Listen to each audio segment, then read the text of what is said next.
everyone, it's Cara Whedbee, your favorite Pescavini vegan. It's Meatless Monday, so today we're making a vegan dish, and it's going to be a Copycat dish that I got off of my favorite app, All Recipes Dinner Spinner app.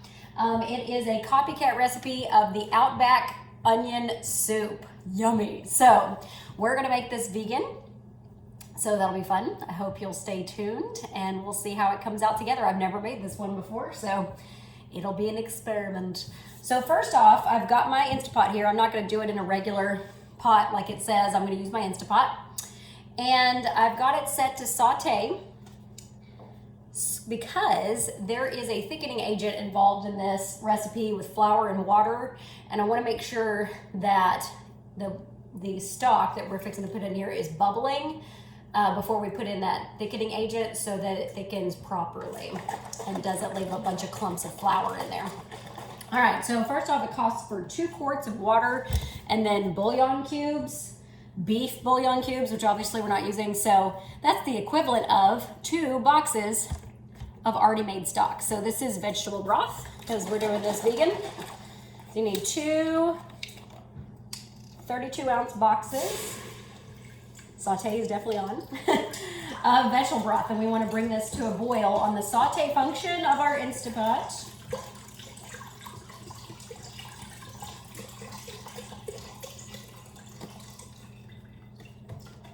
There is 1 quart.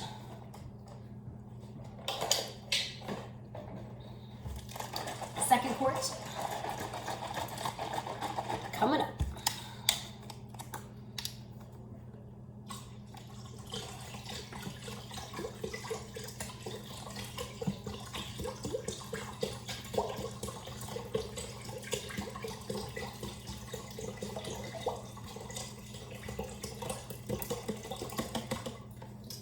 Okay, then we're gonna skip the next step, which is to put the onions in there. And again, I'm gonna use my frozen chopped, already done onions rather than chopping up onions. But if you were gonna chop them up, it says to have 2 large onions quartered and then diced. And quartered and sliced, excuse me. Why should I do that when I already have it done for me in the frozen bag? So that's what I'm gonna do. But the order of this is wrong. And I've seen a lot of people, what I like about All Recipes is that at the bottom, when people review the recipe, they say what they did different or what they wish they would have known in making the recipe, and I always pay attention to that. So the thing every single person has said in this recipe is, I should have added the thickening agent before I added the onions. So we're gonna do that in that order. I don't understand why they have it in the other order, but if I was following this recipe, the next step would be putting the onions in there and before the thickening agent. It just doesn't make any sense, especially in the Instapot. So I've got this on saute so that when we put the thickening agent in there, hopefully it'll be bubbling and it'll thicken up without leaving clumps. All right, so I'm gonna put the spices in there. We need a teaspoon of salt and a teaspoon of coarsely ground black pepper. So let's see, I got my teaspoon measure here. I need a teaspoon of salt. I always use sea salt.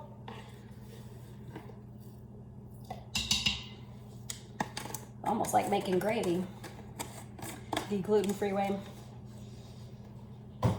And then it calls for a teaspoon of coarsely ground black pepper. I hate opening the pepper. It hurts sometimes. All right, a teaspoon. We got our salt and pepper in there, and that's literally all it calls for other than cheese and onions and cream, which you put in after it cooks in the Instapot. Never put in, even if it's vegan, don't put in any kind of dairy-like products in the Instapot while it's cooking. Not while it's pressure cooking, you'll regret it. All right, so I'm gonna stir that up. I already hear it starting to boil. So we gotta make our roux, our thickening agent here. So it calls for 3/4 of a cup all-purpose flour. Use a separate bowl for this. All right, I'm using Arrowhead Mills organic brown rice flour, gluten-free. All right, so 3/4 of a cup of all-purpose flour. Again, this is for our thickening agent. Let me make sure I can see the lines on the cup. Make sure I get 3/4. This is the cup that comes with the Instant Pot. Ah, there, I'll do a little bit more. Oh, that was a little too much. Okay, 3/4 of a cup flour. Ours is gluten-free, of course.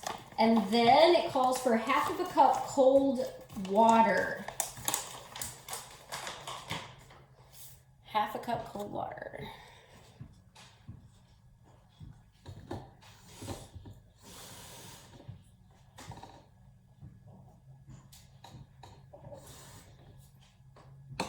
Making sure I got 1/2 a cup here. All right. Now I'm gonna use my little beater, my little one, and smooth this out as much as possible. It's gonna be a thick paste here.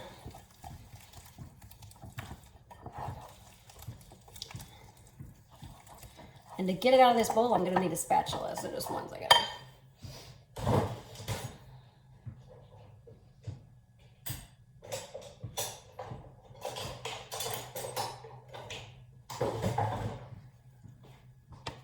Yoda best spatula.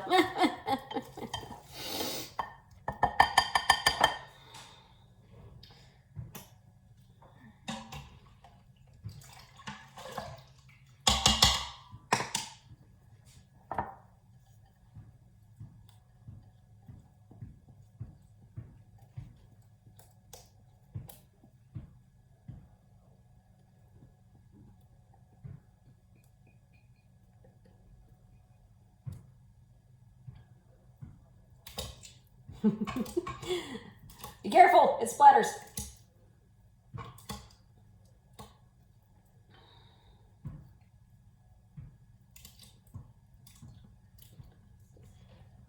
All right, so I'm getting our thickening agent in with the broth and the salt and pepper. Before we add the onions, I don't want the onions in there yet. I want this to thicken up first.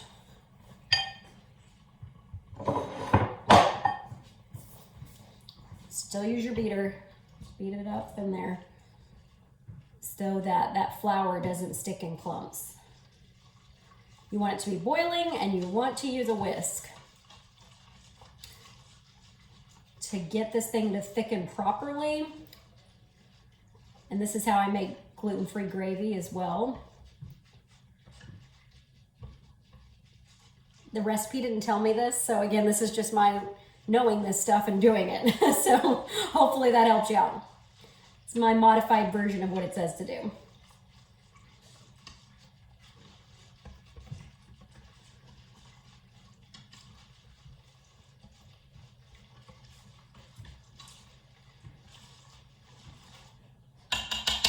Okay, we've got that beat in there.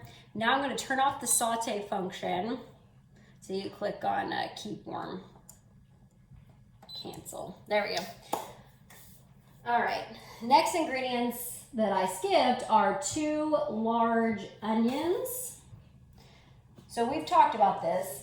When you're using the frozen onions, 1 cup is equivalent to a large onion. So I'm going to do, it says it calls for 2 large onions. I'm going to do 2 cups. 1, 2. I'm just going to do the rest of the bag. It's close enough. And now I could see why it was a good idea to put the thickening agent in there before you put the onions in, because otherwise it would not have gone well trying to stir the onions up with that.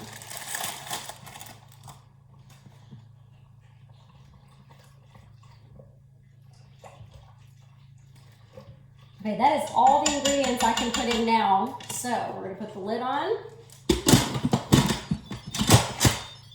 We're going to set it to sealing. And then we're going to set it to soup broth. And it's on normal heat, which for what we've got in there, that'll work. But I don't need it in there for 30 minutes because everything's pretty much cooked. So we're going to take this thing down to about 15 minutes. That should be plenty. And remember, on an Instapot, you do not need to tell it to start. You just put in the time, don't touch anything else, and it starts. See? So it's gonna cook for 15 minutes. Actually, the pressure's gonna build first, which shouldn't take as long since I already boiled what was in there. And then once it's built up, it'll start the countdown. When it's done and it gets to keep warm is when we're gonna put in the non-dairy dairy stuff like the cheese and the cream. So stay tuned. All right, so it just finished the 15-minute pressure cook time, and now we have got to flip to venting. Once it's done venting, we'll take a look and add the non-dairy dairy products. All right, so I learned something in this experiment. See all that? That came out when I did a quick release of, it's all over everything. A quick release of the Instapot because we use that thickening agent in there. That is what that is. Although I tasted the liquid and it's really good. So it did its job, but the problem with this is that I'm gonna have to clean it up now. So here's what I learned and here's what I think we should do different next time, which you can have a look at it. It looks really nice. Let me use the little spoon here. See if there's any chunks of flour in there. No, huh? It's nice and thick. No flour chunks.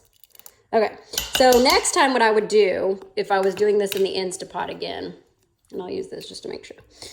Next time I think I would do a natural release instead of a quick release. But also, because it doesn't vent, but also I think I would cook it less if I'm gonna do a natural release. So maybe 10 minutes instead of 15, but it's definitely done. So now we gotta add the non-dairy dairy products. Okay, so the first non-dairy dairy product we need is 1 cup of cream. I don't have the cream because they were out of it this time, so I have the Silk non-dairy half and half. It's half oat milk, half coconut milk. So we're gonna put a cup of that in there. And it's already pretty thick, so it's not a big deal that we don't have full whipping cream. So a cup of that in there.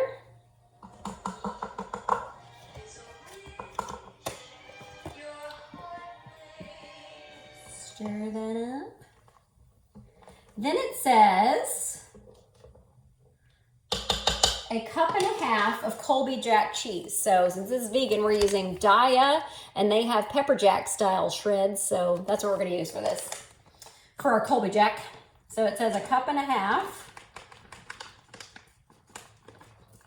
1 half. We're just gonna use the rest of it. Close enough. Now what you do is, this has to melt. So we're gonna stir this up together until the cheese melts. It's on keep warm right now, and it's really warm, so it shouldn't take long. So then I'm gonna show you the finished product once the cheese is melted. Okay, I tasted it, and it tastes good, but I feel like it doesn't have enough onion flavor. And as I was reading through the reviews on allrecipes.com, some people doubled the onions. So I don't have time to get out more frozen ones, but I do have my minced dried onion here. 3 tablespoons of minced dried onion equals a full onion. So if I'm gonna double the recipe and there were 2 onions, I'm gonna do 6 tablespoons, which is roughly a palmful of these onions to give it more onion flavor. So they did say in the reviews, and I read it after I had already put the onion in here, that they doubled the onion to give it more of an onion flavor. So I'm going to put some more onion in here while the cheese is melting, and this will just hydrate up really fast. It's not a big deal. So as the cream is and the cheese is mixing in there, making it nice and creamy, we are going to let that meld together and let those onions hydrate, and then see if we can't get a stronger onion flavor. And again, it's just on keep warm. Okay, everything's been cleaned up. Learned my lesson on that one, but the results were awesome. When I doubled the amount of onion in there that it says to put in the recipe, it tastes amazing. Just like Outback's onion soup, only the vegan version, and it's delicious and thick, and there was no dairy used in this whole recipe or gluten. So I hope you give it a try, and I hope you do the things that I said to do to make it go better next time if you're using an Instapot. Otherwise, you can cook it like they say to in the recipe on the stove, but it is good, like really, really good. So I highly recommend it.